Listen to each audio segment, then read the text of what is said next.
Imagine drifting into a calm night where the ancient world quietly stirs beneath the stars, a place where empires are only whispers and kings are still learning how to sit properly on their thrones. Before your eyes grow too heavy, picture a young city called Babylon, not yet the mighty legend carved into history, but more like a teenager city figuring out its identity while surrounded by loud, competitive neighbors. In this half-shadowed landscape, a future ruler is about to take his first quiet breath, unaware that he will someday shape laws so famous that even modern people try to quote them to sound intelligent. This is the beginning of Hammurabi's story, and though history can be fiery and dramatic, tonight we will let it unfold like a warm blanket, smoothing every sharp edge until it becomes something soothing to fall asleep to. Hammurabi was born near the end of the 19th century BCE, a time when the region of Mesopotamia resembled a cluster of independent city-states that could never agree on anything for too long. Each city had its own leaders, its own ambitions, and its own occasional habit of picking fights. Babylon, the place where Hammurabi first opened his eyes to the world, was not yet a grand city. It was younger, still growing, still developing its systems and defenses. His father, Sumulael, ruled it before him and worked steadily to secure its borders and establish a foundation strong enough for the future. While this doesn't sound like the plot twist of an epic tale, it was exactly the calm groundwork needed for a child who would become a significant king. As a prince, Hammurabi likely experienced a childhood filled with lessons rather than luxuries. He would have learned how the land depended on the great rivers, how irrigation shaped survival, how trade connected city-states across long, dusty routes, and how unpredictable politics could be. He may even have practiced the royal art of pretending to enjoy complicated meetings while quietly wishing he could go back to his room. Still, he absorbed everything necessary for leadership, from military strategy to city management. These early experiences helped him understand that success depended not only on strength, but on timing, cooperation, and occasionally staying out of trouble until the moment was right. The world around him was constantly shifting. Alliances formed and dissolved like patterns on water.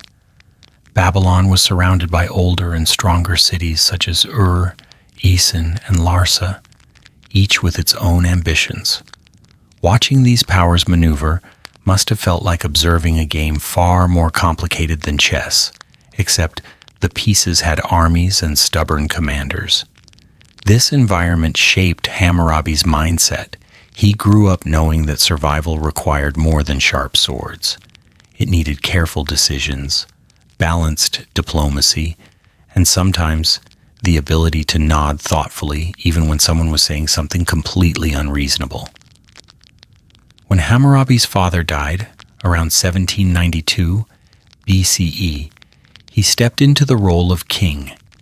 At that moment, Babylon was not a mighty empire, but a moderately sized city-state, trying to remain relevant among giants. Yet from the very beginning, he handled leadership with a sense of calm determination. His first priority was stabilizing Babylon itself. A kingdom could not expand outward if its own ground shook underfoot. He reinforced its defenses, strengthened internal unity, and looked outward with the quiet patience of someone evaluating every move before making one. Hammurabi's approach to politics was subtle. While other rulers lunged toward battles, he preferred strategy. He built alliances when helpful and avoided unnecessary conflicts. He observed neighboring cities closely, waiting for opportunities when their internal problems made them vulnerable. Expansion, to him, was not a constant sprint, but a series of well-timed steps. This careful mindset allowed Babylon to grow without exhausting its resources too quickly. Among his early strategic decisions, focusing on key waterways was essential. Controlling access to the Euphrates River meant controlling trade, agriculture, and movement. Securing these routes strengthened Babylon's economy and reinforced Hammurabi's growing influence. With each thoughtful action, the city grew more stable, more connected, and more prepared for what was to come. These early years shaped the king he would become. Slowly but steadily, Hammurabi positioned Babylon for expansion, laying the groundwork for the empire that would rise in the years ahead. Though his reign would later be remembered for conquests and law codes, his beginnings were marked by patience, observation, and steady confidence. For now, the story pauses, allowing the calm weight of history to settle gently as the night grows quiet. Diplomacy and warfare, how Babylon grew without losing its cool. As Babylon settled into the early years of Hammurabi's rule, the city seemed to stretch like someone waking from a long sleep, slowly realizing its muscles were stronger than expected. Even though it was not yet the mighty symbol of ancient power that later stories would describe, Babylon had potential, and Hammurabi understood potential in the way a gardener understands a seed. He knew that if the soil was steady, the water reliable, and the weeds carefully removed, something grand could grow. The region around him, however, was anything but peaceful garden soil. Mesopotamia at this time was a competitive arena filled with large and small powers that watched one another with suspicion, taking notes on every move in case it became useful later. Despite this ever-shifting landscape, Hammurabi approached the situation with steady patience, the kind of calm one might expect from someone trying to assemble furniture with no instructions. Around him were powerful city-states like Larsa, Eshnunna, and Mari, each eager to gain advantages wherever possible. Babylon was not the strongest among them, but Hammurabi compensated for this by thinking before acting, a skill many rulers of the time seemed to treat as optional. Instead of charging ahead with military campaigns, he invested in building alliances that could shield Babylon, while its influence quietly grew. One of his most important early alliances was with the city of Mari.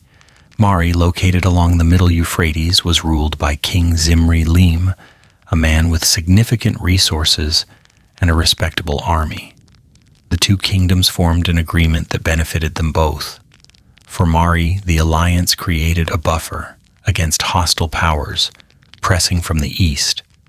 For Babylon, it provided breathing room to develop without constantly glancing over its shoulder. Even in sleep version storytelling, alliances can sound like serious business, but the truth is that they were essential in Mesopotamian politics. A ruler without allies was simply a convenient target for someone else's ambition. With alliances in place, Hammurabi continued focusing on internal stability. He was not in a hurry, and perhaps that was his greatest strength. While other kings chased rapid victories, he strengthened infrastructure, expanded his administrative system, and allowed Babylon's economy to grow gradually. Yet while he appeared calm, he paid close attention to what surrounded him. Mesopotamian politics were a bit like rivers during flood season, calm one week and overflowing chaos the next. Hammurabi knew that sooner or later opportunities would appear, and when they did, he needed to be ready. That moment arrived as the balance of power in southern Mesopotamia began to shift. Larsa, one of Babylon's strongest rivals, had been ruled for many years by King Rim-Sin. Rim-Sin had expanded his influence rapidly, and his territory controlled some of the most fertile lands in the south. This territory also included valuable trade routes, something no ambitious ruler could ignore. Larsa's strength made it a natural obstacle for anyone wishing to unify Mesopotamia. Yet even strong kingdoms can't remain perfectly steady forever.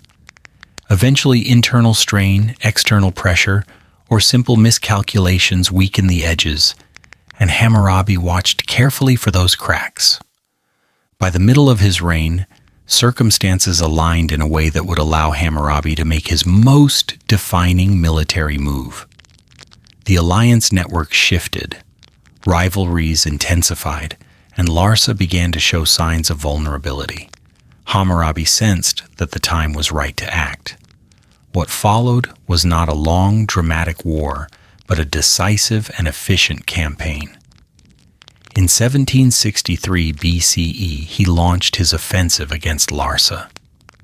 His forces moved with precision, and the battle ended with Rimsin's defeat and the incorporation of Larsa into Babylon's expanding territory. This victory was more than a military achievement. It reshaped the entire region.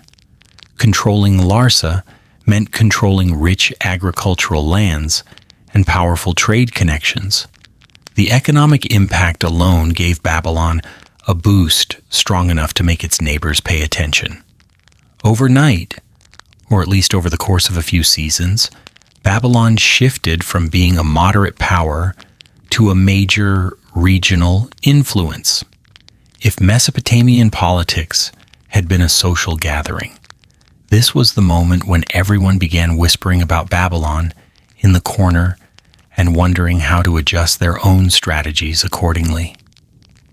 After Larsa, Hammurabi did not pause for a long celebration. His expansion had only begun, and the region's shifting alliances meant new opportunities were emerging. To the north, Eshnunna remained a powerful rival, controlling important trade routes that led into the Zagros Mountains and beyond. Eshnunna had occasionally cooperated with Babylon, but also competed with it whenever convenience allowed. Eventually, the balance tipped in a direction unfavorable to Eshnunna, and Hammurabi acted. His forces moved northward, and he absorbed the city-state into his growing domain. Each conquest strengthened Babylon's position and weakened its competitors, slowly creating a pattern that made his long-term intentions clear, even to those who were slow to notice political trends.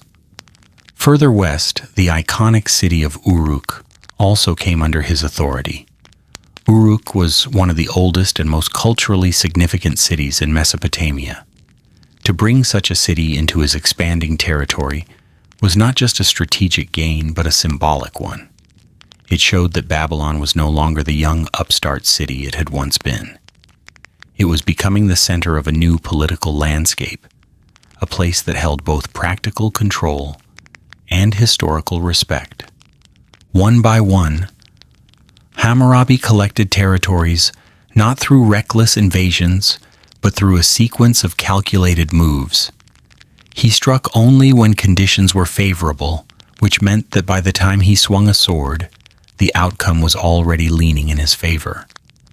Such patience was unusual among rulers, who often believed sooner was better than better. Hammurabi's success demonstrated the opposite. His empire grew not because he fought constantly, but because he chose carefully when to fight. Another factor behind his success was his approach to integrating newly acquired cities. Instead of exhausting them through harsh treatment, he installed loyal governors, maintained administrative order, and improved trade and infrastructure. This ensured the cities remained productive and cooperative. A territory that felt seen and managed efficiently was far more likely to stay loyal than one punished for losing. Hammurabi understood that conquering was only the first step. Maintaining stability was the true challenge, and he handled it with the same calm precision he brought to everything else. Even as he expanded militarily, he continued using diplomacy with equal attention. He knew that battles were costly, and alliances could often accomplish more with fewer resources. Some agreements lasted years, others dissolved as political winds changed, but Hammurabi navigated each shift gracefully. At the same time, he strengthened Babylon's internal communication system, ensuring he stayed informed about border conditions, local disputes, economic problems, or any hint of rebellion. In a region where information could determine the rise or fall of a kingdom, his reliance on steady communication became a quiet but powerful advantage. One of the most interesting transitions during this period was Hammurabi's changing relationship with Mari. The alliance that once supported both sides eventually began to strain. Political circumstances shifted, old agreements lost their usefulness, and new aspirations emerged. Eventually, Mari went from being a dependable ally to a tempting opportunity. In 1757 BCE, Hammurabi captured Mari, removing Zimri-Lim from power and extending Babylon's control deeper into the Middle Euphrates region. The capture was efficient, and although Mari was not destroyed, it became firmly integrated into Babylon's expanding network. This final conquest represented a turning point. With control of Mari, Hammurabi effectively unified a large portion of Mesopotamia. What had once been a collection of rival city-states had now become a connected empire under a single authority. The rivers, canals, trade routes, fertile plains, and cultural centers were now bound together in a system that, for the first time in many generations, moved in one direction rather than several competing ones. Though the unification was impressive, Hammurabi achieved it without allowing chaos to overwhelm his administration. The combination of patience, diplomacy, and selective military action gave Babylon the stability it needed to continue developing. What began as a moderate city-state grew into a central power that shaped the region's trajectory. While history books often highlight the drama of battles, the true strength of this expansion was in Hammurabi's quiet calculations, his ability to wait, and his refusal to let ambition turn reckless. By the end of this phase of his rule, Babylon had transformed into the dominant power in Mesopotamia. The city that once watched stronger neighbors with caution now stood at the center of the region's political, economic, and administrative life. Hammurabi's leadership had created a new order, and though much more still waited ahead in his story, this period of diplomacy and conquest formed the backbone of his emerging empire. Administrative reforms, governance, and infrastructure. How Hammurabi turned an expanding realm into something that actually worked. As Babylon expanded under Hammurabi's careful blend of patience and well-timed ambition, the map of Mesopotamia began to look increasingly like one of those puzzles where someone has already placed most of the pieces in the right spots. Cities that had once stood proudly independent were slowly finding themselves connected to Babylon in ways they were still adjusting to. With every new territory came new responsibilities, new local customs, and of course new people who wanted to complain about something. Expansion was the exciting part, the kind that filled stories, but what came next was quieter and far more delicate. Now Hammurabi needed to turn a patchwork of conquered cities into a smooth functioning system, the kind you could trust not to collapse the moment you looked away. Surprisingly, he approached this complicated task with the same calm focus he used in everything else. Running an empire in the ancient world was not like managing a single city with a few extra neighborhoods. It required a network of officials, rules, communication lines, and oversight. Without structure, everything would slowly unravel, and someone somewhere would start thinking rebellion sounded like a fun weekend project. Hammurabi understood this deeply. He knew that military success could only take him so far. Stability came from organization, from giving people predictable patterns rather than chaos. And so he began building what would become one of the earliest examples of a centralized administrative system, though he did it in a way gentle enough that even the most restless listener could settle into it comfortably. His first priority was appointing governors to the newly acquired regions, people loyal enough to maintain order, but capable enough to manage cities with their own traditions and expectations. These governors acted as Hammurabi's arms and legs across the empire, carrying out policies, gathering information, and making sure no local leader tried anything questionable. To balance trust and control, Hammurabi kept the communication active and constant. Messages flowed between Babylon and the outlying territories like steady breaths, slow and rhythmic, carrying news about crops, trade, disputes, complaints, and the occasional request that probably made him sigh softly before responding with patience. Communication in Hammurabi's time was not as simple as sending a message and waiting for a ding. It required trained messengers, scribes, and organized routes. Yet he managed it with surprising efficiency. By establishing a reliable messenger network, he ensured that the empire behaved less like disconnected islands and more like a single organism. When rebellions threatened or neighboring powers grew bold, he often knew before the situation became unmanageable. When a governor faced an issue beyond his expertise, Hammurabi could respond promptly, smoothing the situation before it spiraled. This deep awareness of the empire's pulse was a quiet strength, a hidden reason Babylon remained steady during his rule. But Hammurabi's efforts went far beyond simply choosing the right officials and sending the right messages. He invested heavily in infrastructure, a word that may not sound very exciting, but which makes everything else possible.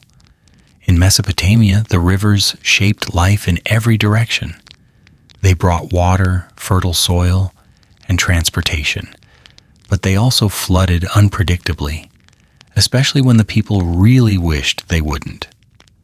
Hammurabi recognized that controlling water meant controlling stability, so he expanded and fortified irrigation systems throughout the empire.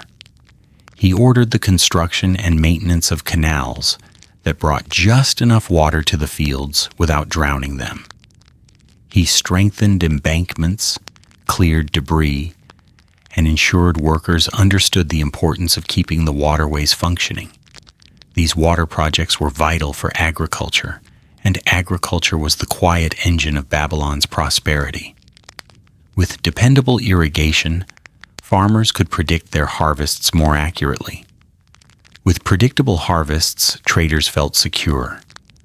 With secure traders, the economic layers of the empire stacked neatly rather than wobbling. It was all connected, and Hammurabi treated it with the care of someone tending a calm, wide garden. Roads also played a crucial role. While none of these roads promised smooth travel by modern standards, they certainly made movement easier for merchants, officials, and messengers. A good road meant faster communication. Faster communication meant fewer misunderstandings. Fewer misunderstandings meant less reason for sieges, shouting, or someone deciding to move an entire army somewhere unnecessarily. In many ways, these roads were invisible threads binding the empire together, each path helping the farthest corner stay attached to the center. As his empire grew, so did the need for administrative clarity. Each city had its own traditions regarding trade, contracts, property, and disputes. Some cities used old customs that worked well. Others used old customs that made everything more confusing. Hammurabi began to unify these practices, creating consistent expectations across the territories without trying to erase local identity entirely. This blending of centralized rules with regional flexibility may sound like a delicate balancing act, and it was. But he managed it by focusing on fairness and predictability, two qualities people appreciated, no matter where they lived. Taxation became more organized under his governance. Each region contributed to the empire according to its capacity, and the governors oversaw collection. These resources funded public works, military maintenance, and administrative operations. For many rulers, taxes triggered endless frustrations, but Hammurabi approached them with logic, adjusting requirements depending on circumstances. When droughts struck or rivers misbehaved, he modified expectations so local populations wouldn't collapse under pressure. Sometimes fairness was simple, and he practiced it with quiet consistency. Justice, too, began to take shape more clearly during this time. Although his formal code would come later, Hammurabi already valued orderly resolution of disputes. Instead of allowing personal revenge to run unchecked, he encouraged legal processes, documented agreements, and encouraged impartial judgment. His aim was not to create perfection, but to reduce unpredictability. When people know what to expect, even if they do not always like it, they tend to behave with greater calm. This was crucial for an empire made of many cities that once behaved like independent siblings who could never agree on anything for more than a few hours. Another important aspect of his administrative reforms was the integration of conquered territories. Rather than crushing local identities, he allowed cities to retain traditions, crafts, and economic strengths while aligning them with Babylon's structure. This approach prevented resentment from turning into rebellion. Cities that kept their cultural pride were more likely to cooperate, especially when the administration supported their economic well-being. Hammurabi did not seek to remake every city in Babylon's image. He sought to create harmony between them, the kind of harmony that felt gentle enough to lull even the most politically restless listener into a sense of comfort. Defense remained essential throughout his rule. As the empire grew, more borders appeared, and borders always attracted danger. Hammurabi ordered fortifications to be built or reinforced around key areas, ensuring that any attack would meet strong resistance. These defensive walls and outposts didn't just protect cities, they protected trade routes, farmland, and supply lines. Security gave the empire a sense of breathing room, allowing growth to continue without constant interruptions. What made Hammurabi's governance truly impressive was the sense of coordination running through it. Every administrative adjustment, every infrastructure project, every communication improvement strengthened the whole system. Babylon was no longer a modest city surrounded by rivals. It had become the center of a web that stretched across much of Mesopotamia. This web held cities together, encouraged economic exchanges, and maintained peace long enough for larger achievements to emerge in the future. Through these reforms, Hammurabi demonstrated that leadership was not simply about conquest. It was about maintenance, clarity, and the subtle art of making large, complex systems operate without constant crisis. He created pathways of stability, routines of governance, and patterns of responsibility that encouraged cooperation between cities once accustomed to conflict. By the time this phase of his rule matured, the empire no longer felt like an assortment of conquered lands. It felt like a functioning whole. Officials communicated regularly, farmers relied on steady water, merchants traveled predictable roads, governors oversaw their regions with structured expectations, and citizens understood the laws that shaped their lives. Babylon's prosperity deepened, and the empire's foundation strengthened quietly beneath the surface. Hammurabi had turned expansion into administration, and administration into stability. With this groundwork in place, he was ready to shape his most enduring contribution to history, something that would outlive his conquests, his buildings, and even the empire itself. But that part of the story belongs to the next chapter, where law and order take center stage in a way gentle enough to guide a listener into calm reflection. The creation of Hammurabi's Code. How order became something you could actually read. As the empire settled into the steady rhythm Hammurabi had built through careful governance, the people of Babylon and its many surrounding cities found themselves living in a world that worked more predictably than before.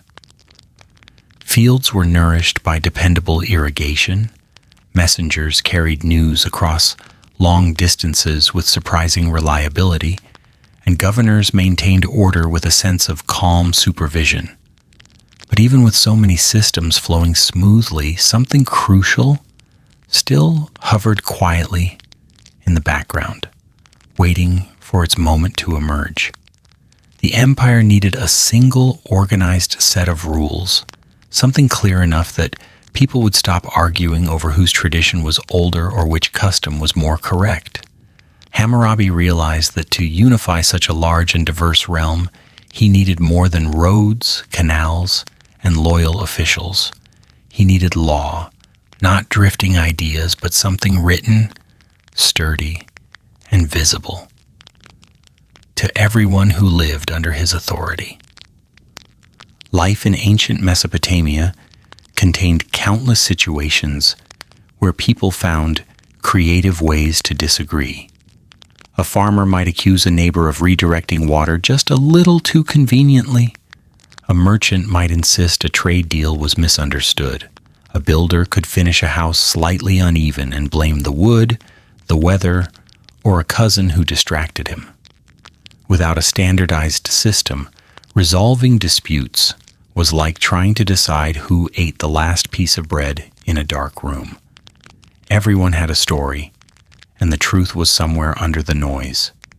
Hammurabi, who preferred structure over chaos, decided the time had come to gather these scattered customs, decisions, and expectations into one unified code. This was not a small undertaking. He had to consider the everyday needs of farmers, traders, craftsmen, workers, officials, and families. He also had to think about crimes, accidents, injuries, contracts, debts, and anything else that could cause trouble if left unresolved. Creating a single system meant listening to advisors, studying existing traditions from all the cities he governed, and understanding how older laws from earlier kingdoms had functioned. It required patience, and fortunately Hammurabi possessed an abundant supply. The result of this effort was a collection of nearly 300 laws arranged in a long, detailed list. Instead of leaving this list hidden in some archive where only scribes could squint at it, Hammurabi had it carved onto a tall stone monument for everyone to see. Placing laws in a public place meant that citizens, travelers, merchants, and officials all shared the same reference point. In a world where confusion could spread with remarkable ease, this was a reassuring change. Even if most people could not read the script themselves, they knew the laws existed and that decisions were based on something other than personal mood or ancient misunderstandings. The laws covered an astonishing variety of subjects, enough to create the soothing sense that nearly every scenario imaginable had been considered somewhere in the long stone inscription. They included the rules of trade, the obligations of contracts, the responsibilities of builders, the consequences of personal injury, and the protections for property and labor. They addressed how debts should be repaid, how farmland should be managed, and what happened when someone failed to uphold an agreement. Some laws were practical and straightforward, while others may have caused a few raised eyebrows, especially those that described penalties with a firmness that would make even the sleepiest listener sit up slightly straighter before relaxing again. One of the most recognized patterns in the code was its emphasis on proportional consequences. The idea was simple, though expressed in a wide range of scenarios. Actions carried predictable results. Harm led to compensation. Negligence led to responsibility. Agreements led to obligations. Even though people today sometimes summarize this principle with dramatic flair, in its original context, it was meant to prevent chaos, not create it. For Hammurabi, fairness required balance, not retaliation for the sake of emotion. He wanted predictable outcomes so disputes could end rather than grow larger with every retelling. Another significant aspect of the code was its attention to professional accountability. If a builder constructed a house that later collapsed, the code included specific consequences depending on the damage. If a merchant handled a transaction improperly, the code provided clear instructions for resolution. These details supported economic stability, ensuring that trust in professional work remained strong across the empire. When a person hired someone to do a job, they could relax, knowing clear rules supported the agreement. Family matters also received attention. Marriage contracts, inheritance rights, household responsibilities, and property arrangements were all described with firm clarity. The laws aimed to reduce internal disputes that could otherwise divide families or destabilize communities. Though the rules reflected the structure of society at the time, they provided consistency for people navigating complicated personal situations. Predictability was often more comforting than flexibility, especially in a world filled with uncertainties. Agriculture, the quiet engine of the empire, held an important place in the code as well.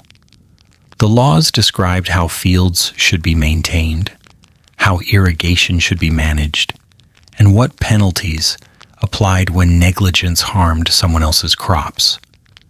Since food production fed the entire empire, protecting agricultural stability was essential.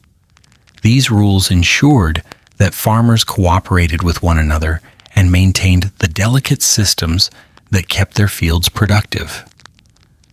Trade and commerce formed another major section of the code. Rules addressed loans, interest rates, merchandise sales, transport responsibilities, and even the behavior of traders who ventured across long routes. These guidelines helped merchants feel secure as they carried goods between cities. When merchants felt secure, the economy grew. And when the economy grew, the entire empire exhaled more comfortably. Throughout the code, one can see Hammurabi's intent, not as a ruler seeking power through fear, but as a leader trying to build harmony through clear expectations. The more he reduced uncertainty, the more stable the empire became. A city that once questioned how justice was decided could now point to a stone monument for answers. A person worried about unfair treatment could trust that a written rule existed to guide the outcome.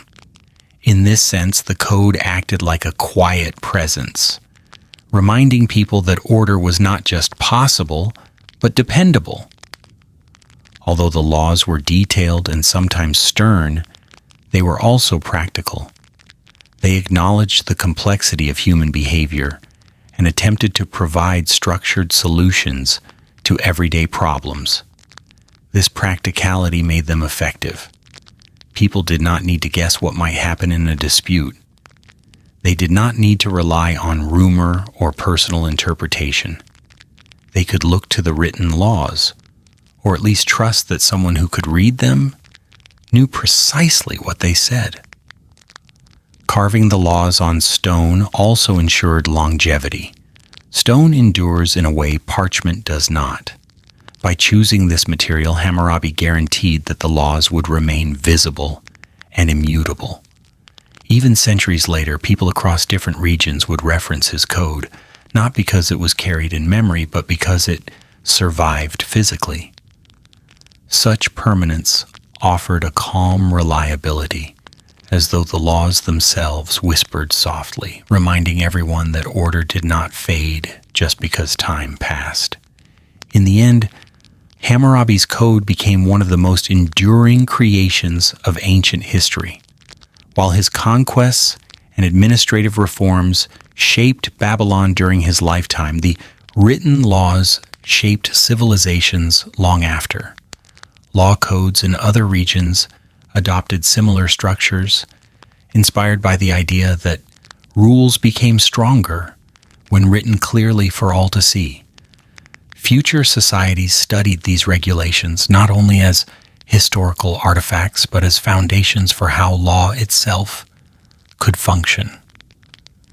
As Hammurabi stepped back to view the completed stone monument, he had accomplished something rare. He had taken the shifting, uncertain customs of many cities and distilled them into a unified system. He turned the unpredictable into the comprehensible, the scattered into the organized. In doing so, he created a moment of clarity in a world of constant change. Now, with the laws firmly in place and the empire benefiting from their structure, Hammurabi was prepared to guide Babylon through the next stage of its steady ascent, a stage where comparison with other legal systems, cultural interactions, and further transformations would continue shaping the story that still unfolds quietly through the centuries. Hammurabi's Code. In context. A quiet conversation with other ancient laws. With Hammurabi's Code now standing proudly in public view, carved into stone with the confidence of a ruler who knew his empire needed clarity, the world around Babylon continued to turn. People read the laws, or at least looked at them and pretended they could read them, while scribes patiently explained the rules to anyone curious enough to ask. The laws settled into daily life like a comfortable routine, smoothing over disputes, shaping expectations, and giving everyone a shared understanding of how order worked in this vast and growing empire. But Babylon was not the only society with ideas about justice. Across the landscape of the ancient world, different cities and kingdoms had their own traditions, their own interpretations of fairness, and their own long histories of settling disagreements with whatever methods seemed to work at the time. Thinking about Hammurabi's Code in isolation is a bit like admiring a single star without noticing the surrounding sky. To appreciate its shape and shine, it helps to see what other laws existed, how they compared, and why Hammurabi's approach felt so distinctive. Long before Hammurabi carved his laws into stone, the city of Ur had developed its own legal code under King Ur-Nammu. Ur-Nammu's code, though much shorter and far less famous, had set a quiet precedent for written laws in the region. It focused on fairness through compensation, encouraging people to settle disputes with payments, rather than more dramatic alternatives. If someone caused harm, the resolution usually involved silver, not punishment. It was practical, gentle in its own way, and designed to ease tension rather than escalate it. Compared to Hammurabi's elaborate and detailed list, Ur-Nammu's laws resembled the early notes before a much larger composition. They offered structure, but with a softer tone. Then came the laws of Lepet Ishtar, ruler of the city of Isin. His legal system expanded on earlier ideas, clarifying family matters, property issues, and daily interactions. Lepet Ishtar leaned toward maintaining stability with calm consistency. His code, much like Ur-Nammu's, sought fairness through measured compensation, never aiming to intimidate, but to guide. If Hammurabi's code was a full orchestral performance, Lepet Ishtar's was a thoughtful rehearsal, preparing the region for more comprehensive forms of justice. Although these earlier codes were shorter, they played an essential role in forming the legal environment Hammurabi would later refine. When Hammurabi created his code, he did not erase the existence of these earlier traditions. Instead, he absorbed their reasoning and expanded on it. His laws were broader, more intricate, and far more detailed. They did not simply settle disputes, they shaped responsibilities, expectations, and consequences across every part of society. Where earlier codes favored compensation, Hammurabi balanced compensation with direct accountability. His empire was larger and more complex than the city-states before him, and his laws reflected this complexity with careful precision. Beyond Mesopotamia, other civilizations developed their own legal perspectives, sometimes overlapping with Hammurabi's ideas and sometimes drifting in different directions altogether. The Hittite Empire, located northwest of Babylon, produced a legal code that favored negotiation and financial settlement more than physical consequences. Hittite laws focused on reducing conflict through calm resolution, and their penalties tended to be less severe. Where Hammurabi prescribed firm consequences to maintain order across diverse cities, the Hittites preferred outcomes that avoided excessive harshness. If the two legal systems could speak to one another, Hammurabi's code might sound like a stern but reasonable elder sibling, while the Hittite laws resembled the friend who suggests everyone talk things through over a shared meal. Further west, the legal traditions that would later appear in the Hebrew texts show interesting parallels with Hammurabi's work. Some rules about property, compensation, and proportional justice seem familiar when placed side by side with Hammurabi's laws. Though developed later and in a distinct cultural environment, these similarities suggest a shared atmosphere of ideas across the ancient Near East. Civilizations did not exist in silence. Traders traveled, stories spread, and customs influenced one another. Hammurabi's code may not have been the sole source of these principles, but it certainly contributed to a broader conversation about justice. Even the ancient Greeks, though crafting their own philosophies and methods, interacted indirectly with earlier Near Eastern ideas. Their later interest in codified law, civic structure, and proportional justice echoed concepts that appeared centuries earlier in Hammurabi's work. While the Greeks reimagined these ideas through their own lens, the foundations of written law had already been laid in Mesopotamia, quietly influencing the legal traditions that would shape later Western thought. The Romans, too, drew from earlier examples when forming the 12 Tables, one of the earliest structured legal documents in Roman history. The idea that laws should be accessible, predictable, and publicly displayed mirrored Hammurabi's approach. Writing laws in a place where citizens could see them was not just a Mesopotamian idea. It became a shared tradition across many cultures. Transparency built stability, and stability built trust. Even if those ancient lawmakers never carved their rules into stone with the same flourish, they carried forward the underlying belief that law should be visible, not hidden.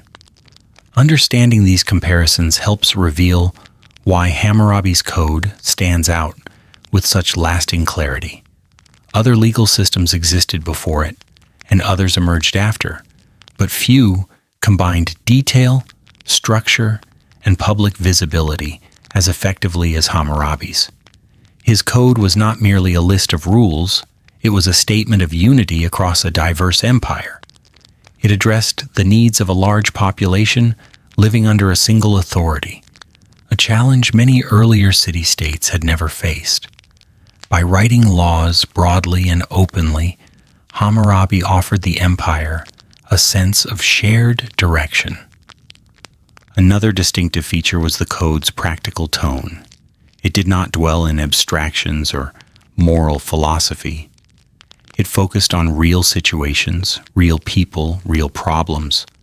Contracts, fields, debts, injuries, marriages, services, and disputes were all given clear boundaries. The code acted like a gentle reminder for everyone to behave predictably, respect responsibilities, and seek solutions rather than confusion. While comparing Hammurabi's code with others reveals similarities and differences, it also highlights the subtle evolution of human thought. Lawmaking was not a single invention, but a growing tradition. Hammurabi's contribution was one of the earliest fully realized forms, shaping how large empires could function with order rather than chaos. His laws offered a stable foundation, a careful structure balanced between firmness and practicality. As centuries passed, Hammurabi's code continued to influence legal traditions. Scholars studied the stone inscriptions, marveling at their clarity and ambition.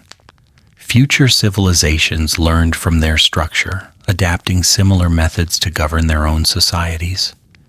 Even long after Babylon faded from political power, the idea of writing laws for all to see remained one of Hammurabi's quiet gifts to history. In the soft stillness of this reflection, the code feels less like an ancient artifact and more like a patient instructor, guiding people gently through the complexities of life. Every comparison, every parallel, every echo in later cultures reinforces the sense that Hammurabi's work touched something universal in how humans understand fairness. His code was not simply a Mesopotamian achievement, it was a milestone in the long story of civilization.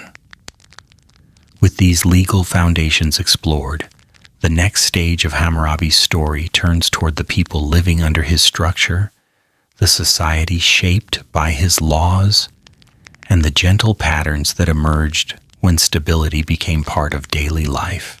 The social impact of Hammurabi's code.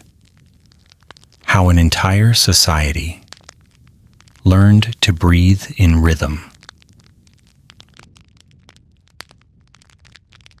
As Hammurabi's code quietly settled into the daily life of Babylon, the empire began to move with a new kind of rhythm, like a community that had finally synchronized its steps after months of stepping on each other's toes. The tall stone monument stood in its public place, unbothered by sun or wind, patiently offering its rules to anyone who passed by. People adjusted to the idea that their disputes would now follow a set path, not the unpredictable improvisations that had once made Mesopotamian drama feel a little too exciting at times. Instead of relying on memory, gossip, or whichever elder happened to be in a good mood that day, the empire now had a written system guiding its social behavior.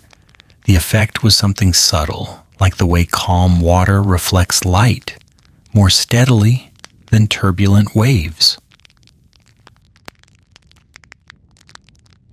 Of course, not everyone responded to the code with immediate enthusiasm. Some people took comfort in the new rules, imagining the laws as a wise older friend offering gentle reassurance. Others squinted at the stone monument, wondering why anyone felt the need to carve so many words into something so heavy. Yet regardless of personal opinions, the code began shaping society piece by piece. the most noticeable change came in how people understood responsibility.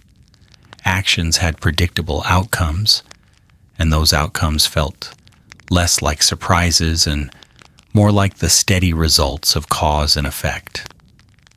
Knowing this brought a quiet sense of order, the kind that encourages even the busiest minds to slow down and trust the system. The empire's social structure, built on layers of class distinctions, was reflected in the laws. Different groups had different expectations placed upon them, and the consequences for certain actions varied depending on one's position in society. While this may sound uneven by modern standards, for the ancient world, it introduced clarity. Everyone knew the rules of their situation, whether they were landowners, workers, merchants, or people still hoping to climb the social ladder.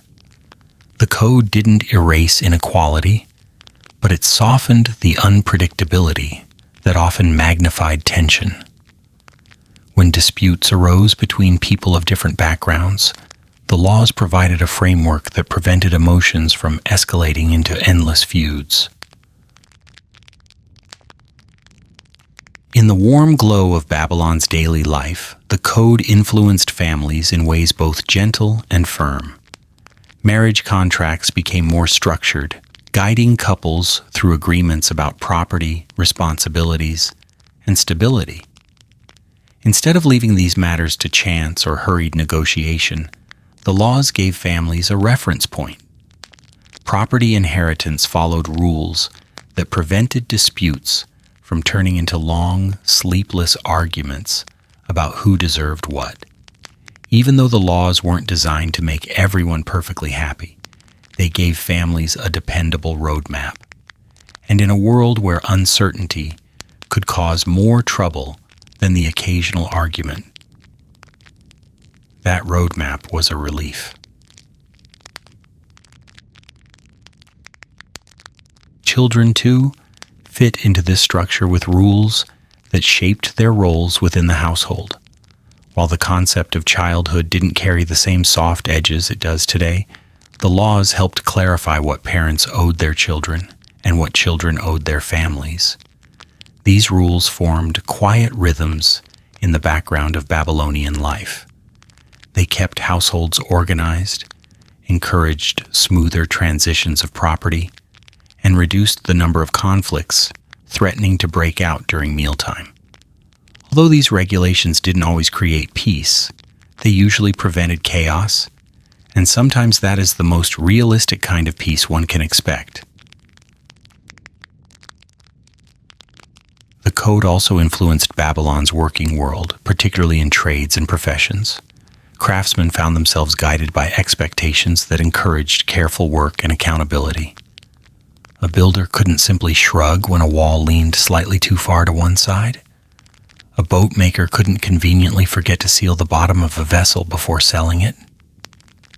These rules may have caused a few sighs among workers who hoped to cut corners, but they reassured customers that quality mattered. The marketplace thrived under this system because trust grew steadily. Trade relationships no longer depended solely on reputation and hopeful optimism.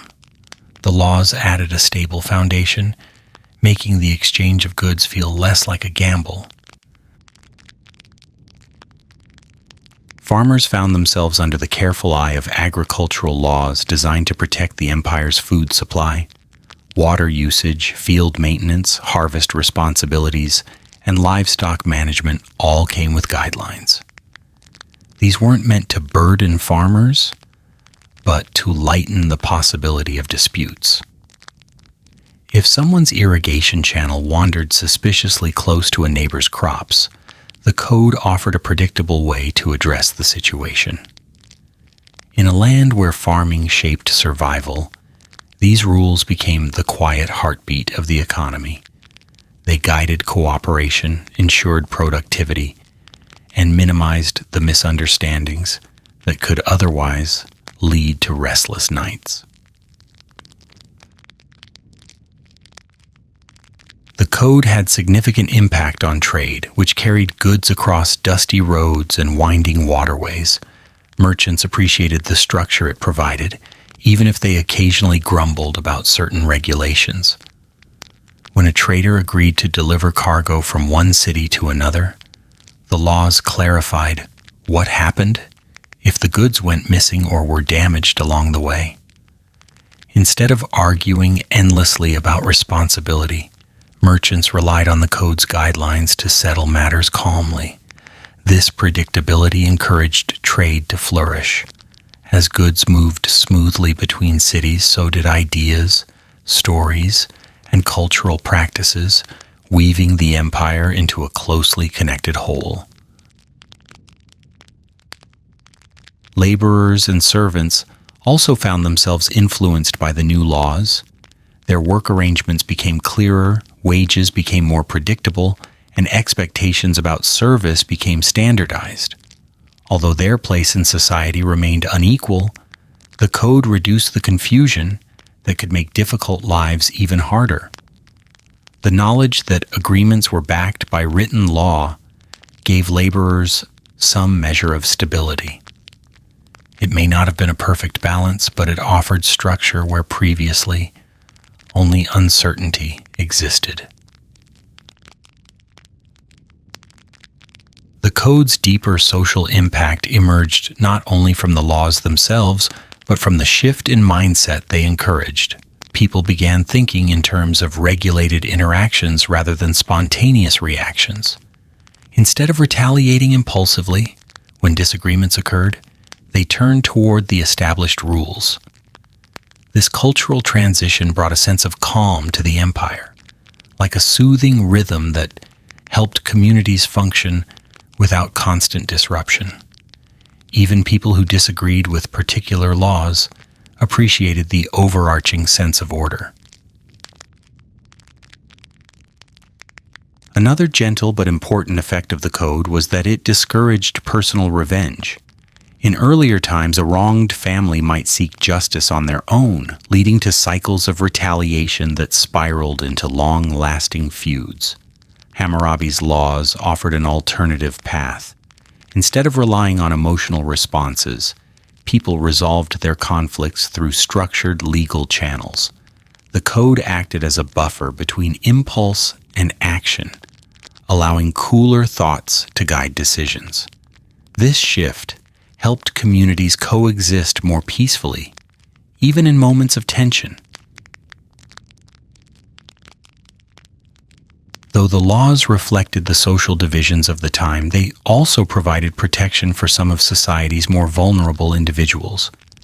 Conditions were far from equal, but the code offered guidelines for situations that might otherwise result in exploitation. A worker whose wages were withheld had written support. A person facing unfair treatment had rules governing the outcome. Even if the code did not bring perfect fairness, it offered enough structure to prevent chaos from overwhelming daily life. In many ways, Hammurabi's code shaped Babylonian society the way a soft, repetitive melody shapes a restful night. It didn't remove every challenge. It didn't eliminate every argument. But it smoothed the edges of conflict, framed expectations in predictable lines, and gave people a shared sense of how life worked under a unified system. Instead of relying on guesswork or tradition alone, communities now turned to written rules that had become a quiet constant in their lives. This stability created room for growth.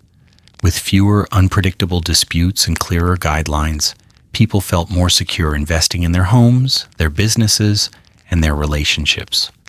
They trusted that outcomes would follow patterns, not whims. The code offered a steady foundation upon which families built their futures, merchants expanded their networks, and farmers cultivated their fields. It acted like a deep breath that the entire empire exhaled together, aligning their pace with the slow and steady hum of order. By the time Hammurabi's code had settled into the fabric of society, Babylon had become more than a powerful empire. It had become a place where people understood the rhythm of their world, where justice followed a written path, and where daily life carried a peaceful predictability. The social patterns that emerged from the code shaped everything from household decisions to citywide interactions. They created harmony where once there had been discord. And though the story will continue into realms of culture, economy, and legacy, this chapter of Babylon's life offers an image of a community learning to move gracefully through the complexities of existence. With the code as a guide, the empire could rest more easily within its structure, knowing that order, however imperfect, was there to support them, like a calm voice lingering in the quiet spaces of the night. Babylon under Hammurabi: economy, culture, and the gentle glow of a growing empire. With Hammurabi's code woven into the lives of Babylon's people, something subtle but unmistakable began to settle across the empire. It was not a sudden transformation or a dramatic flourish of trumpets. Instead, it was the slow and steady feeling that things were working, that life was becoming predictable in the kind of comforting way that makes a person exhale without realizing they were holding their breath. Babylon was no longer just the city that happened to have a thoughtful king. It was becoming a vibrant, prosperous center where trade, agriculture, learning, and craftsmanship converged to create a world that hummed with activity, even as it maintained a peaceful rhythm. The heart of Babylon's prosperity lay in its connection to the rivers. The Euphrates in particular flowed like a calm lifeline through the kingdom. Under Hammurabi's direction, irrigation systems expanded and improved, guiding water gently toward fields that stretched across the landscape. These irrigation canals were more than simple trenches. They were structured channels of harmony, keeping farmland nourished and bringing stability to communities that depended on the harvest. Every season, farmers watched the water flow steadily through the canals, and the predictability of that movement encouraged them to cultivate their crops with a sense of trust. It was as if the empire itself was whispering reassurances through the sound of trickling water. Agriculture thrived under this system, producing grains, dates, vegetables, and other crops essential to Babylon's markets. Farmers worked with a blend of routine and hope, and the abundance they created supported everyone from city dwellers to traveling traders. The fields not only fed the people but fueled the empire's economy, providing resources for trade that rippled outward into distant regions. Hammurabi's irrigation projects had turned agriculture into a stabilizing force, and the stability, in turn, attracted merchants eager to exchange goods along the empire's expanding trade routes. Trade was one of the empire's most dynamic features. Babylon, positioned at a crossroads between distant lands, became a gathering place for merchants who traveled with goods packed onto carts, boats, and caravans. In the bustling markets of the city, woven fabrics, metals, timber, spices, pottery, and exotic items from afar found eager buyers. These exchanges infused the city with energy, a gentle kind of excitement that made Babylon feel like a center of possibility, even on the quietest days. Merchants appreciated the clear commercial rules provided by Hammurabi's code.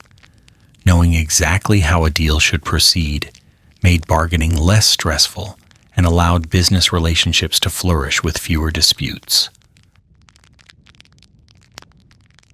As trade grew, so did the city's reputation. Babylon began to draw artisans, scholars, builders, scribes, and workers of various crafts.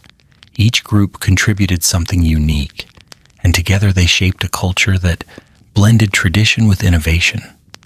Artisans created intricate jewelry, pottery, ornaments, and decorative pieces using materials like bronze, copper, clay, and stone. Their workshops hummed with the steady rhythm of tools shaping new forms, each piece a quiet tribute to the skill and patience of the maker. Whether they were creating objects for temples, wealthy patrons, or common households, Babylonian artisans moved through their work with a concentration that softened the noise of the world. Craftsmanship flourished largely because Hammurabi provided stability. When artisans were not worried about unpredictable conflict or unclear laws, they had the time to refine their skills and develop new methods. Some of the finest works of the period were created during this time, reflecting an atmosphere where creativity could stretch its limbs without interruption. From carved stone seals to delicately shaped metal tools, Babylon's workshops became peaceful hubs of cultural expression. The city's architecture also blossomed. Hammurabi commissioned the construction of public buildings, administrative structures, and improvements to the city's layout. These projects helped Babylon grow into a more organized and sophisticated urban center. Temples rose with well-planned design, courtyards expanded, and market areas became structured spaces where merchants and customers could move easily. Even though ancient architecture did not come with blueprints taped to every wall, the builders understood how to translate Hammurabi's vision into sturdy forms, shaping a city that reflected both strength and serenity. Although the grandest structures, such as the famous ziggurats, would reach their iconic heights in later generations, Hammurabi's reign established the architectural foundation that would inspire future rulers. His improvements to the city's infrastructure created the physical backbone upon which centuries of builders would expand. Babylon's walls became stronger, its roads widened and improved, and the flow of people, goods, and ideas through the city became more graceful.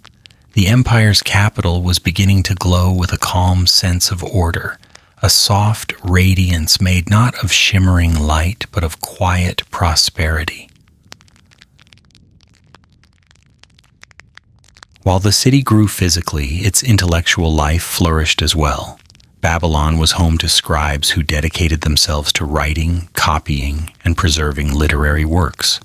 Clay tablets filled with cuneiform script passed through the hands of students in scribal schools, teaching them the art of language and record-keeping. As they studied, they carried on the traditions of earlier Mesopotamian literature, including stories that had traveled through generations. The Epic of Gilgamesh, a tale that wandered through themes of friendship, mortality, and the search for meaning, found new form in the hands of Babylonian scholars during this era. Although Hammurabi himself did not write these stories, his reign provided the peaceful environment necessary for such works to be collected, refined, and preserved. In addition to literature, Babylon developed knowledge in astronomy and mathematics. Observers studied the movement of stars and planets, recording patterns that helped guide agricultural calendars and ceremonial schedules. Mathematicians developed methods for solving practical problems related to building, trade, and surveying. The gentle precision of these intellectual pursuits contributed to the city's growing reputation as a place of learning, where people could reflect on the universe's rhythms without feeling rushed. Culturally, Babylon was becoming a mosaic of ideas, practices, and influences. Because Hammurabi ruled over a diverse collection of cities, each with its own customs, Babylon naturally absorbed traditions from every direction. Languages blended in marketplaces, cuisines overlapped in kitchens, and crafts combined styles from distant regions. The city's cosmopolitan nature gave it a dynamic character, like a slow-turning wheel, collecting stories as it moved. This blend of cultures created a more colorful tapestry of daily life, encouraging interaction rather than division. Despite the city's growing wealth, not everyone experienced prosperity equally. Social divisions persisted, and while the code provided structure, it also preserved distinctions between classes. Yet even here, the stability Hammurabi fostered offered small spaces of improvement. Skilled laborers could rise in status by demonstrating exceptional work. Merchants could gain influence through successful trade. Even humble workers found comfort in an environment where their rights, however modest, were acknowledged by written law. Babylon may not have been an equal society, but within its structure, opportunities existed in quiet, practical forms. One of the most remarkable aspects of Babylon under Hammurabi was the sense of security that flowed from its stability. Crime decreased as laws clarified consequences. Trade expanded because merchants trusted the system. Families made plans with confidence thanks to predictable inheritance rules. Farmers planted with assurance because irrigation remained reliable. All these small certainties added up to a calm sense of continuity that settled over the empire, like gentle dusk drawing across the sky. If one were to walk through Babylon at this time, the city would not feel like a place rushing toward greatness. Instead, it would feel like a place growing naturally, step by step, guided by steady leadership and shared purpose. Markets would buzz, but softly. Workers would move through their tasks with practiced ease. Families would gather in the warm shade near their homes, carrying on conversations shaped by the rhythms of the day. At night, the city would exhale into peaceful stillness, knowing the next sunrise would unfold with the same comforting structure. Hammurabi's reign was not famous solely because of his conquests or his laws. It became memorable because he nurtured an environment where prosperity could stretch, blossom, and settle peacefully into the daily lives of his people. Babylon under Hammurabi was a place where practicality and culture walked side by side, where craftsmanship and commerce fed one another, and where the steady hum of stability wrapped itself around the city like a soothing melody. With the empire flourishing economically and culturally, Hammurabi's legacy was reaching beyond his era, but empires, like stories, continue changing even after they appear to reach their peak. Soon, the tale will move into the quiet unfolding of influence, memory, and the shaping of future civilizations. The Legacy of Hammurabi. How his influence drifted quietly through time. As Babylon continued to thrive under Hammurabi's thoughtful guidance, the empire settled into a kind of steady glow, the sort of warm radiance that lingers after a long day of calm, orderly activity. People worked, traded, learned, and lived under the comfortable structure he built. Yet even while Hammurabi was still ruling, the slow currents of time were already beginning their quiet work. Empires rise and fall, cultures shift and change, but some ideas outlast everything else, drifting gently across centuries like soft echoes. The legacy Hammurabi would leave behind was one of those echoes, subtle yet stubborn, a shape in history that refused to fade.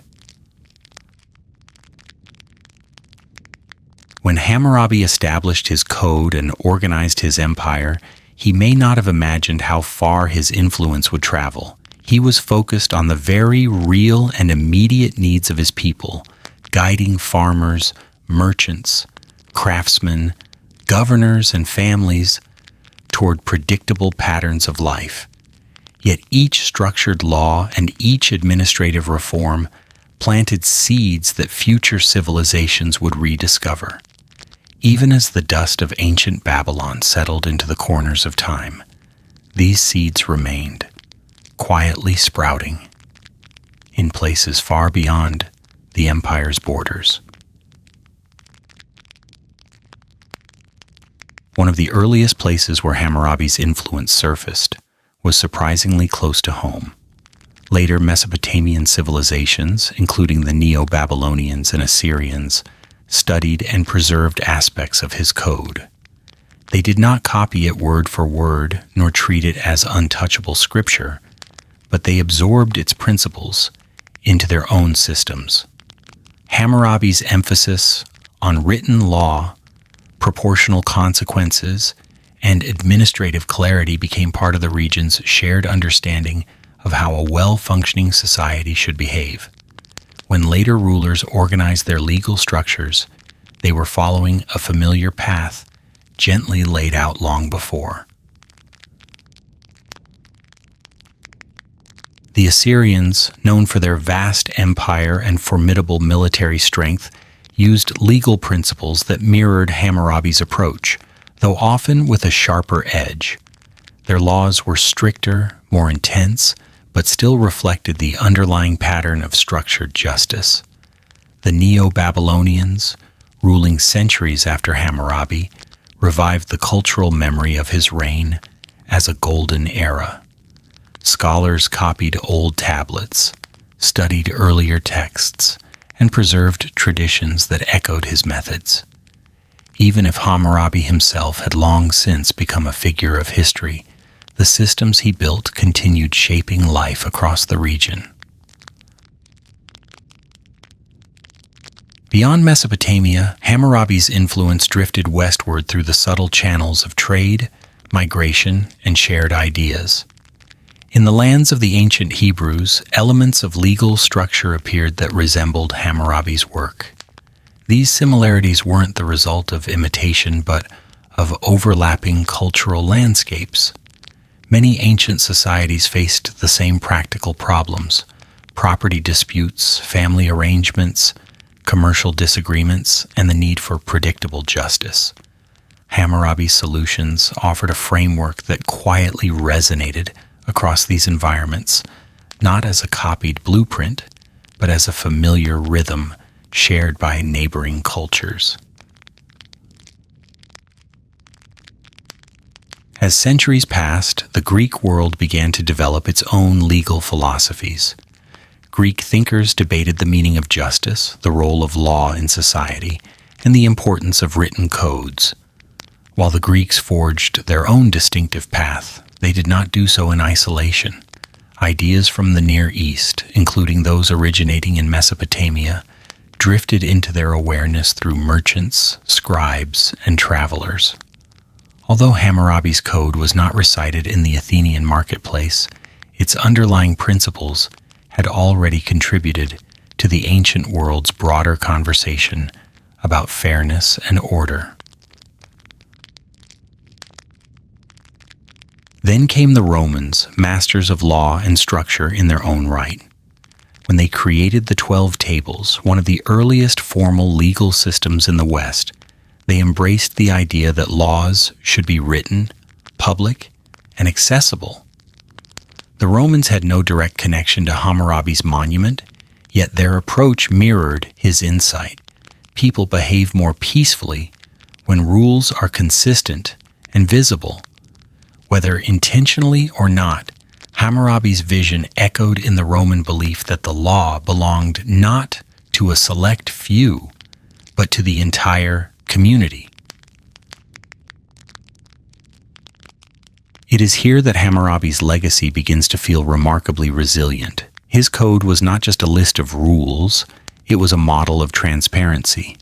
The idea that laws should stand in public view, carved clearly and applied consistently, would become a foundational concept in legal systems across the world.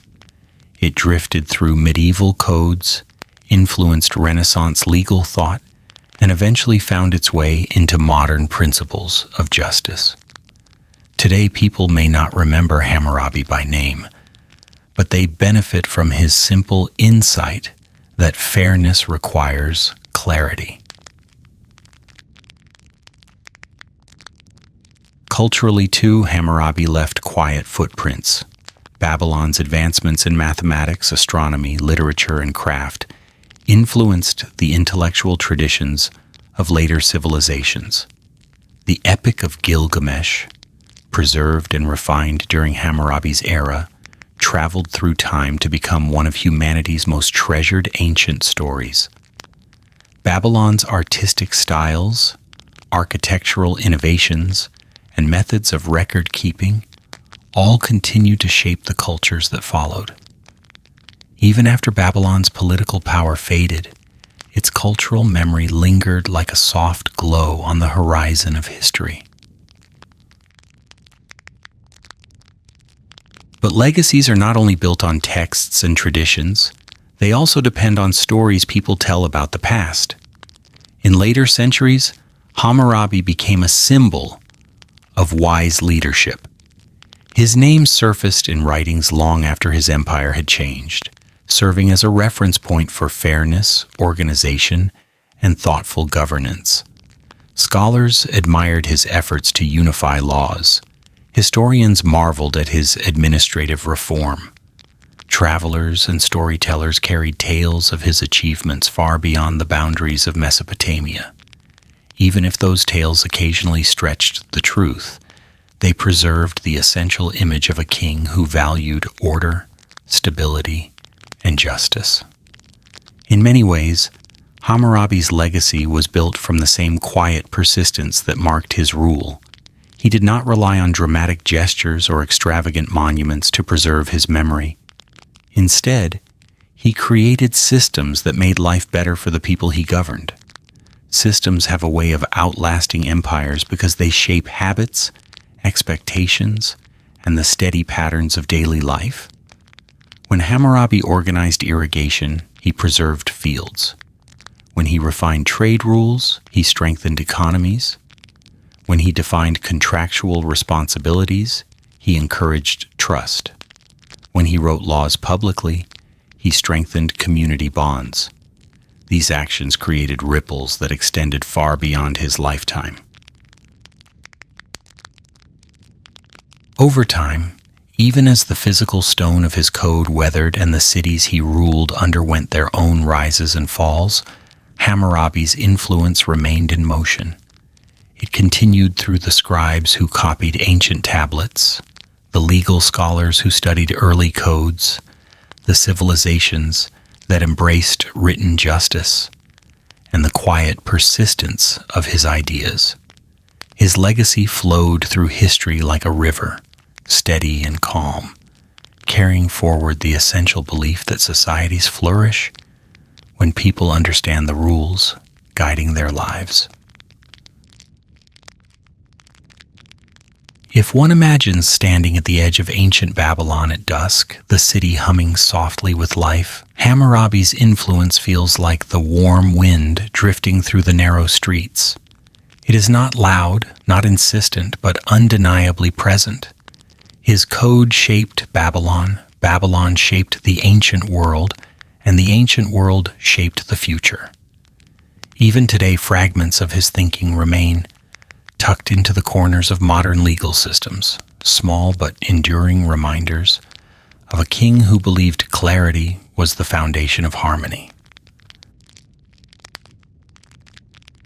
And like all stories of great civilizations, Hammurabi's eventually meets the gentle turning point where prosperity reaches its height and the next chapter begins to shift.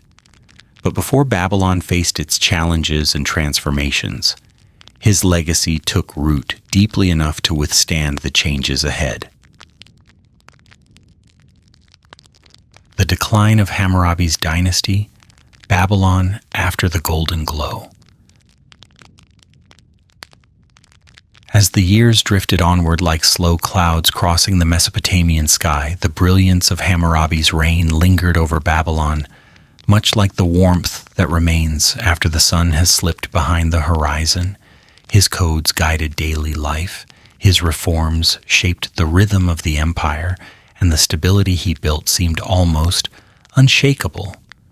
But empires, no matter how carefully tended, move through cycles the same way seasons do. They bloom, they flourish, and eventually they must exhale and change. Babylon was no exception, though its decline unfolded not with explosive chaos, but with the quiet cracking of foundations, the subtle shifting of old stones, and the soft sigh of history leaning in a new direction.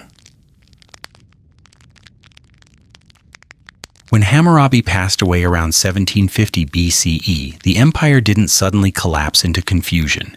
Instead, it gently slid into the hands of his son, Samsu-iluna, a king who inherited not only the throne but the overwhelming responsibility of sustaining a realm built on brilliant planning and relentless effort. He stepped into the role with determination, tugging the royal robes into place, and likely whispering a small pep talk to himself each morning. Yet ruling an empire carved by a visionary is a challenge in itself, especially when neighboring powers begin to stir restlessly, like children suddenly remembering they were supposed to rebel. Samsu-iluna tried to follow his father's path. At first, he strengthened Babylon's administration, maintained the irrigation systems, and kept the legal structures working smoothly. But maintaining an empire, unlike building one, requires different kinds of strength. While Hammurabi had risen with strategic timing and diplomatic finesse, Samsu-iluna faced a world that no longer wanted to cooperate so politely. Cities that Hammurabi had brought under Babylon's umbrella began feeling the itch of independence. Larsa, Eshnuna, Uruk, and others slowly leaned away from Babylon's embrace like restless branches refusing to grow in the same direction. Rebellion started to bloom in the southern territories. These weren't loud revolutions at first, but more like hushed disagreements that gradually rose into collective murmurs. Samsu-iluna fought to preserve order, launching campaigns to calm the unrest. He won some battles, lost others, and through each attempt, the empire's edges began to loosen. As the southern cities pulled away, the northern regions watched and reconsidered their own loyalties. Maintaining unity at a distance was far harder than forging alliances had been in Hammurabi's time. While internal difficulties grew, external forces circled with patient determination. The Kassites, a mountain people from the Zagros region, slowly descended into Mesopotamia. Their early appearance was subtle, like shadows stretching further as a day ends. At first they came as raiders or temporary settlers, and then as a more permanent presence. Over decades, their influence expanded. They did not rush, nor did they conquer with dramatic displays of might. Instead, they moved with the slow inevitability of time itself, turning Babylon's political stability into something more fragile. Alongside the Kassites, the Elamites from the east also pressed against Babylonian borders. Their involvement added to the pressure, creating the sense that Babylon was no longer the strong center it had once been. In Hammurabi's time, the empire had been the quiet point of gravity, pulling others into its sphere. Now it felt the opposite, as competing powers tugged gently but persistently at its edges. Samsu-iluna maintained the empire with as much resolve as he could, But without Hammurabi's combination of charisma, foresight, and strategic timing, Babylon's dominance naturally softened. The irrigation systems, once meticulously maintained, began to suffer small failures. Canals silted, fields dried, agricultural production dipped, trade routes that once flowed smoothly grew uncertain, and merchants navigated with less confidence. These weren't catastrophic events, but like pebbles dropped into still water, their ripple effects slowly transformed the landscape. Over time, Babylon's grip weakened enough that the southern cities broke away entirely. By the middle of Samsu-Iluna's reign, the empire had shrunk dramatically. The once mighty territory Hammurabi had united now resembled a quilt with loose edges, no longer tightly stitched together. Despite these challenges, Babylon didn't instantly fall into obscurity. It remained a cultural center, a place of learning, worship, and tradition. Even as political power shifted elsewhere, the city's identity continued to shine. The temples remained active. Writers preserved ancient stories. Craftsmen produced works admired across generations. Babylon's voice in the world softened, but it never entirely faded.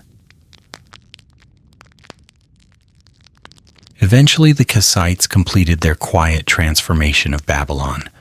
By around the 16th century BCE, they took control of the weakened kingdom. Many might expect conquerors to dismantle the culture they overtook, but the Kassites instead embraced Babylonian traditions. They adopted the language, preserved religious practices, and maintained many systems shaped during Hammurabi's reign. In a gentle twist of history, the people who replaced Babylon's rulers became some of its most dedicated cultural heirs. Life under Kassite rule did not carry the same energy as Hammurabi's era, but it carried continuity. Babylon survived not through strength, but through cultural resilience. Temples remained sacred, literature continued flowing through clay tablets, and the identity crafted in earlier centuries held firm enough to guide future generations. Centuries later, Babylon rose once more during the Neo-Babylonian period. Under Nebuchadnezzar II and other powerful kings, the city entered a new era of magnificence. Gardens rose, walls grew, and gates shimmered. Hammurabi's legacy, though distant in time, resurfaced in the city's renewed architecture and intellectual life. Even if few people still read his code in its entirety, the memory of a wise ruler who brought order to the empire lingered like a soft echo beneath the turning of time. But as all stories go, this resurgence also belonged to a fleeting season. Babylon eventually fell to the Persians, then to later empires, changing shape over centuries until its stones lay quietly under the sands. And the city that had once shaped civilizations now lived on primarily in memory, myth, and the occasional romantic whisper among historians. Yet Hammurabi's legacy proved far more stubborn than the empires themselves. His code traveled far beyond the boundaries of his city. It inspired scholars across eras. It influenced legal traditions in civilizations yet unborn. It survived in the idea that fairness requires clarity and that society thrives when people understand the rules guiding them. Even long after Babylon's ruins became silent, Hammurabi's thoughts were still alive, rippling softly through time. Looking back, the fall of Hammurabi's dynasty doesn't feel like a tragedy. Instead, it resembles the gentle close of a chapter. His reign was a lantern glowing bright enough to illuminate centuries. The decline that followed was simply the natural dimming of a flame that had already done its work. Empires come and go, but wisdom lingers, and Hammurabi's wisdom chose to linger in quiet, profound ways. Even as Babylon shifted, the ideas he carved into stone endured. They helped shape the world's understanding of justice, order, and stability. They became the root beneath many later legal systems, the calm heartbeat beneath countless societies that learned to value fairness, not as a luxury, but as a foundation. And so as the story of Hammurabi and his Babylon draws to a close, it doesn't end with a roar or a collapse, but with a breath. A soft breath of a civilization that contributed something beautiful to the world, something structured, something human, something that still feels warm, even thousands of years later. Because history is full of mighty battles and dramatic rises and falls. But every now and then, there is a ruler whose legacy lives, quietly, gently, and persistently, whispering to every age that justice begins not with strength, but with clarity. And maybe that is why Hammurabi's story still feels comforting, like a soft memory you weren't alive to witness yet, can somehow still feel. It settles into the mind like a slow evening wind, reminding us that order can be gentle, leadership can be thoughtful, and the past can offer guidance without ever raising its voice. Thank you for walking through Babylon's golden glow, its steady heartbeat, its gentle decline, and the calm shadows that followed. And as all stories must eventually rest, we let this one settle softly too, drifting into the quiet spaces of the night where history becomes a lullaby and memory becomes a warm, slow-moving dream.